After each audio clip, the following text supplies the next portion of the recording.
HSAs, FSAs, IRAs, and there's that Roth guy. What is a Roth IRA? Well, let's find out. CPA Charlie Heid. Good morning, Charlie. Thanks for joining us today. Good morning, Amanda. So what let's is start this? right in, because there's a lot to cover with a Roth. Okay. So what is a Roth? A Roth is nothing more than a retirement account, just like a traditional IRA or your 401k.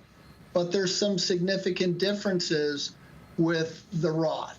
So when you think about your 401k, your traditional, you contribute into it and it saves you taxes now because your contribution is coming out pre-tax or you're deducting it on your return. The Roth, on the other hand, the contributions that you're making to that don't reduce your taxes currently.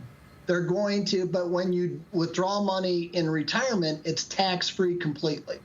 So that's the big difference. Now, there's some nuances to the Roth itself, and that is people who contribute to a Roth today typically are in the just starting their careers, and they're not in their what I call their prime earning potential years. Mm-hmm. So there's limitations on when you can contribute to a Roth. So if you're a single, it's $139,000. If you're married filing joint, it's $206,000. So if your modified AGI is below those figures, you should be contributing to a Roth, and you can contribute $6,000 annually to a Roth. If you're over 50, you can do an additional $1,000 to get you up to $7,000. That's called the catch-up, just like in a traditional IRA. I think the other thing to be aware of is I may have a 401k from working and I switch jobs.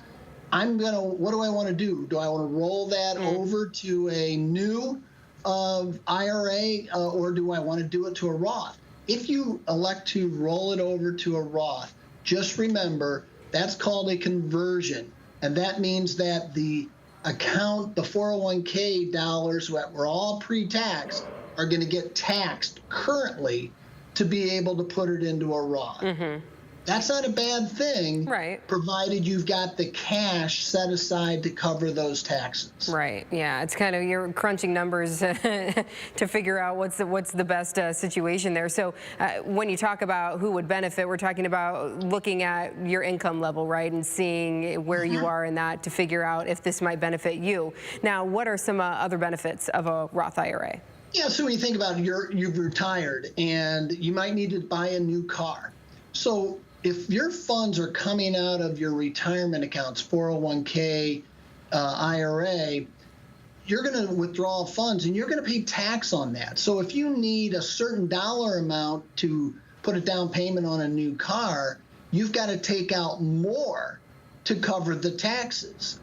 If you have a Roth, this is a great set-aside emergency fund in retirement because I can pull money out of a Roth and I can just pull out what I need because I'm not going to pay any taxes when that comes out. Mm-hmm. Now, the one thing I think is important when we talk about people who are above those income thresholds that doesn't allow them to do that contribution, there is another way to do it. And it's a little, you just work with your advisor. And it's called a backdoor Roth. So you think what we talked about before was coming in the front door?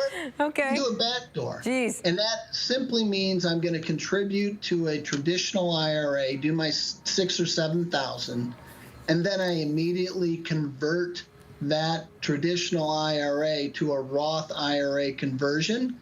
That's completely allowed under the law. And it's a great way to somebody who's above those income thresholds to be able to continue to fund a Roth. Gotcha. Okay, so what else do we need to know about Roths today? For the Roth today, I think the big thing is, remember, the difference is when you walk away in retirement, you've got to start taking money out of a 401k or an IRA when you hit 72. Mm-hmm.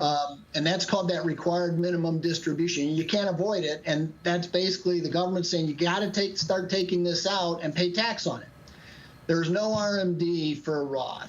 So, again, it's great security in retirement. I would recommend a blend of what I call traditional retirement accounts, a 401k, IRA along with a Roth because it gives you access to money in retirement, tax-free for emergencies.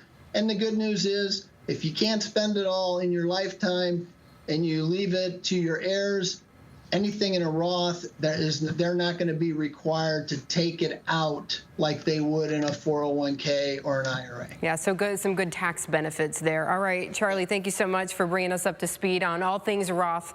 We appreciate it this morning. Thank you. Yeah. Well